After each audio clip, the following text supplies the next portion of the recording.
Good morning. So, this is my first interviewer today. So, my first question is, no internet, no computers. How did you learn things back then in Bisaya? Walay internet, walay computers. Giunsa nimo pag-cut-on sa mga butang-butang before? Sa akin na ibasan sa una, depende po sa teacher paano sila magtudlo. Usahay, malisod mi. Kay wala ang computer, wala mga gadget na may iba natin ng malaman natin kung ano informasyon. So, kami, naningkamot lang mi.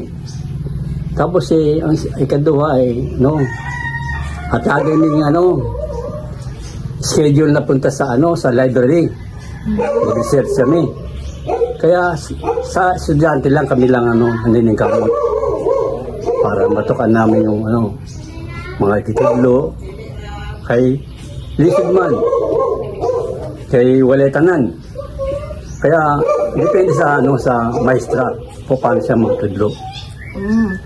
So, ang paggamit og textbook or mga libro, giunsa na siya pagtabang sa imong pag-learning nimo before? Sa panikamot na lang ng estudyante. Kaya tungod ka sa sinabi ko kaniya, maningkamot kami na magtuong kada agto kami sa library, tapos magtana kami sa aming maestra. So, the second question is, were there any limitation to these resources? Like, naabay limitasyon ang mga information na nakuha nimo sa libro? Kasi ibang kasi ngayon Kasi, alam mo na ngayon, high-tech na mga ngayon, mga libro, tanan. Kaysa una talagang pati libro na yun, mga daan. Antod sa elementary hanggang sa puro daan na. Kaya paulit-ulit lang ganun. Kaya menos-menos ang aming natutunan ba.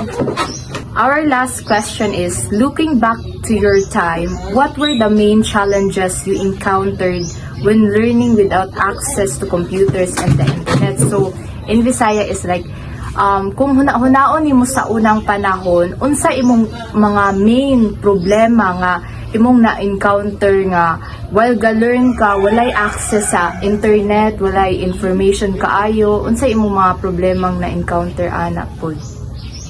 Lisod niya mahirap, kaya hawatan lang kami sa mga mas gulang sa amin mga parents, mangutan namin naunsaon mga kasi sila mas maalam mas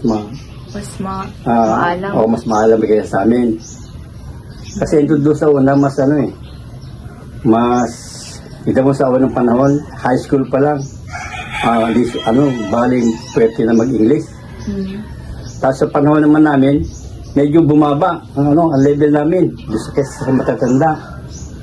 Saka sa ikukumpara sa panahon ngayon, talagang ulahi kami sa una.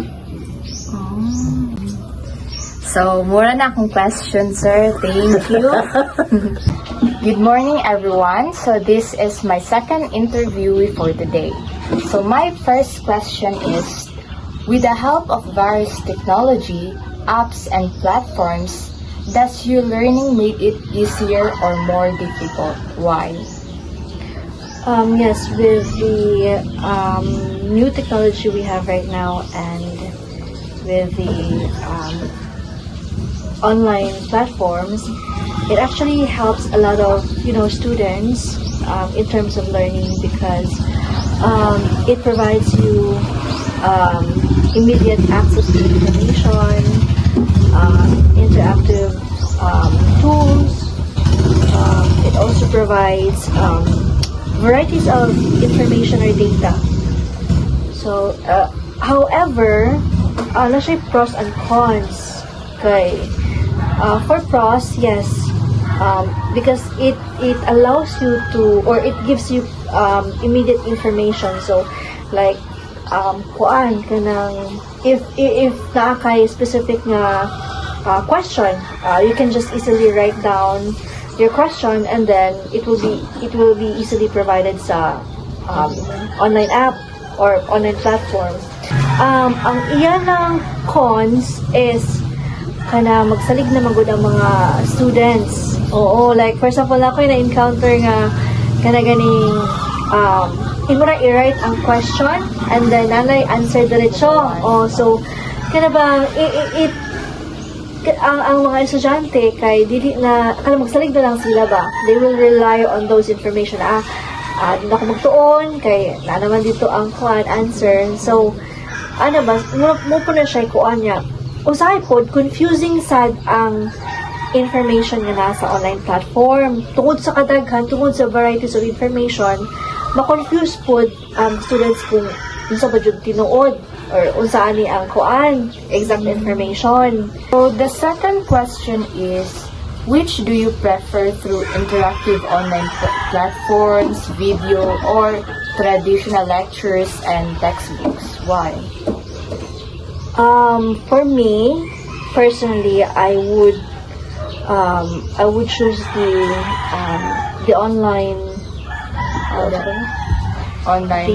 Platform. Yeah, online platform because what I said earlier, like if you search for specific questions, it will provide you immediate feedback or an immediate answers. So and also you can just search for like videos, like any learning that you want to discover or you want to learn, easily provided lang siya online. So, the third question is, have you ever found yourself spending too much time on technology that affected your academic performance in school? So far, balance lang jud.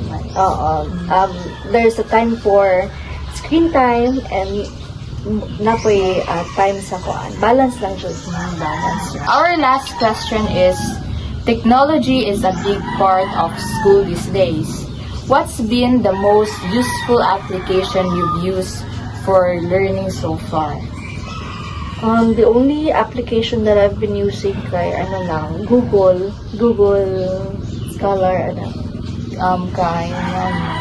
kay if you use that tool, automatic mag-provide na mo siya all data, varieties of data na useful information.